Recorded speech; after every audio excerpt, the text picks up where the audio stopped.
اس جملے میں کامیابی اور ناکامی کا ایک معیار ہمارے سامنے آ رہا ہے جو ہمارے عام طور پر ذہنوں میں معیارات قائم ہیں کامیابی کے، ان سے بالکل مختلف ہے۔ ہم کسے کامیابی سمجھتے ہیں؟ جو زیادہ دولت مند ہے زیادہ کامیاب ہے، جس کی جائیداد زیادہ ہے زیادہ کامیاب ہے، جس کی تجارت بہت پھیلی ہوئی ہے زیادہ کامیاب ہے، جس کے پاس عہدہ بہت بڑا ہے زیادہ کامیاب ہے۔ یہی ہمارے کامیابی کی تصورات ہیں۔ ان تمام تصورات کی نفی ہے۔ کامیابی ان چیزوں سے متعلق ہے ہی نہیں۔ کامیابی تو ان چار چیزوں سے متعلق ہے: ایمان، عمل صالح، تواصی بالحق، تواصی بالصبر۔ یہ ہیں تو کامیابی ہے، یہ نہیں ہے تو کوئی کامیابی نہیں۔ آپ کو سلطنت عرضی مل جائے کوئی کامیابی نہیں، دنیا بھر کی نعمتیں مل جائے کوئی کامیابی نہیں، جب تک کہ یہ چار چیزیں موجود نہ ہوں: ایمان اور عمل صالح اور تواصی بالحق اور تواصی بالصبر۔ اور اگر یہ چار چیزیں حاصل ہوں تو چاہے کوئی آپ کو جانتا بھی نہ ہو، چاہے آپ کسی کٹیا میں رہتے ہو، کوئی محل نہ ہو آپ کے پاس،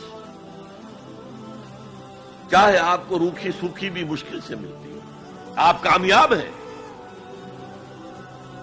یہ ذہن میں رکھیے، معیار جب تک ہمارا یہ نہیں بنے گا ہم اسلام کے راستے پہ چل ہی نہیں سکتے۔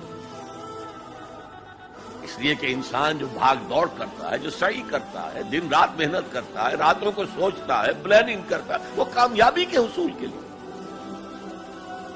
اگر کامیابی کے یہ تصورات ہیں تو انہی کے لیے بھاگ دوڑ کرے گا، دنیا میں گم ہو جائے گا۔ جیسے اقبال نے کہا کہ کافر کی یہ پہچان کہ آفاق میں گم ہے، اور مومن کی یہ پہچان کہ گم اس میں ہے آفاق۔ یہ معیار ہے در حقیقت، جیسے کہ حضور نے فرمایا صلی اللہ علیہ وسلم کہ بہت سے لوگ ایسے بھی ہوتے ہیں جو اگر کسی محفل میں جانا چاہیں تو بار نہ پا سکیں، انہیں اجازت ہی نہ ملے۔ اگر وہ کہیں رشتہ کرنا چاہیں تو کوئی انہیں رشتہ نہ دے۔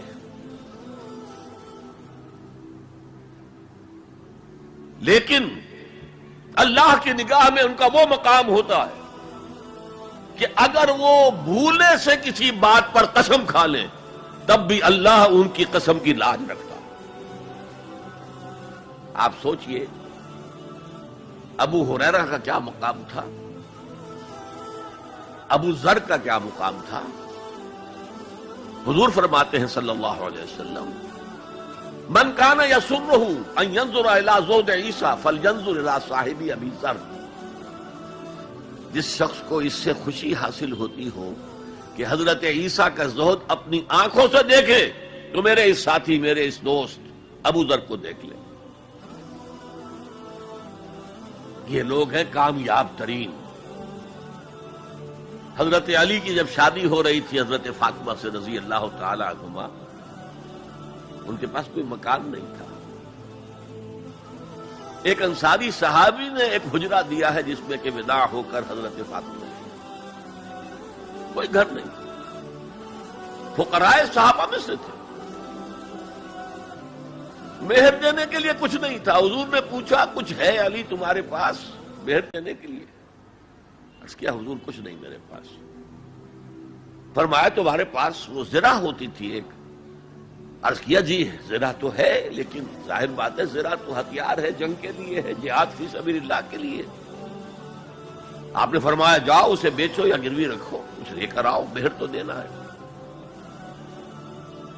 کیا اس مفلسی کی وجہ سے حضرت علی ناکام انسان تھے؟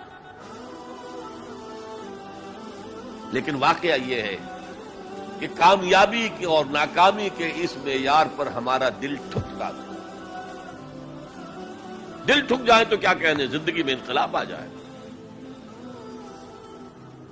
میں جو بات کہہ رہا ہوں دل گواہی دے گا کہ صحیح ہے، لیکن برا نہ مانے تو میں عرض کروں گا، قرآن مجید میں ایک آیت آئی ہے کہ اے محمد جو کچھ آپ کہہ رہے ہیں صلی اللہ علیہ وسلم کوئی بات لگتی تو ٹھیک ہے، ان نظن الا ظنا وما نحن بمستيقنين، گمان سا تو ہوتا ہے جو آپ کہہ رہے ہیں ٹھیک ہے، میں یقین نہیں ہوتا، اور یقین جب تک نہیں ہوگا وہ آپ کی زندگی پر وہ اثر انداز نہیں ہو سکتا، وہ معیار۔ کہنے کو ہم کہتے ہیں ہمارا آخرت پر ایمان ہے، اور آخرت کی زندگی ابدی زندگی ہے، اور اصل زندگی آخرت کی زندگی ہے، وَإِنَّ دَارَ الْآخِرَةَ لَهِيَ الْحَيَوَانُ، لیکن ہماری بھاگ دوڑ، ہماری سعی و جہد، کہاں سے کہاں ہم جاتے ہیں اچھے کیریئرز کی تلاش میں، ایک ملک کے اندر بھی ادھر جاؤ ادھر جاؤ، ادھر جا کر کوئی تلاش کرو، ملک سے باہر بھی عرب ممالک میں جاؤ، یو اے ای میں جاؤ، امریکہ میں جاؤ، اور کتنی خبریں آتی، کتنے لوگ مرتے ہیں انلیگل امیگریشن کی وجہ سے، پورے پورے جہاز ڈوب جاتے ہیں انلیگل امیگریشن، کس چیز کی تلاش میں؟ کیا اللہ یہاں رازق نہیں ہے، رزق نہیں دے سکتا؟ لیکن یہ کامیابی کی زندگی جس میں چمک ہو دمک ہو، تو اقبال کہتے ہیں کہ خرد کو خیرہ کرتی ہے، عقل کو خیرہ کرتی ہے چمک تہذیب حاضر کی، یہ صناعی مگر جھوٹے نگوں کی ریزہ کاری ہے، یہ جھوٹے رزقوں کی ریزہ کاری ہے، کوئی اس کی حقیقت نہیں۔ تو پہلی بات زمانے کی قسم ہے، تمام انسان خسارے میں ہے، یقیناً ہے، یقیناً ہے، سوائے ان کے جو چار شرطیں پوری کریں، الا الذین آمنوا وعملوا الصالحات وتواصوا بالحق وتواصوا بالصبر۔